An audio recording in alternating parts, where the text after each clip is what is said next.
سامعين صوت حسام حسن بيتكلم هنا مع ايمن منصور، يعني سامعين صوته ان الراجل ما راحش يضغط. ادي هنا الراجل بيترقص محمد حمدي. يا سلام يا ولد السنبوري، حطها حلوه حلوه سنبوري. الراجل يعني خلاص يسيب الكوره بقى، ملوش دعوه. عمل مشكله من لا شيء هيرمان كواو الايفواري. فاكرين طبعا هيرمان كواو هو ومانسوا كواكو لاعب سموحه، لما راحوا سموحه هما الاثنين كانوا بيلعبوا في نادي سيوسبور الايفواري. 16 دقيقة النادي المصري متقدم بهدف لعبد الله.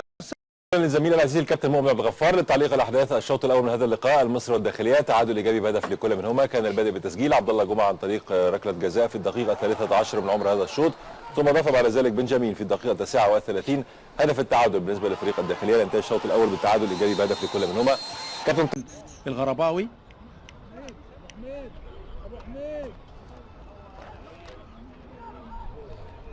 قلت لحضراتكم لما كان موجود حسام حسن خسر برضه مباراتين.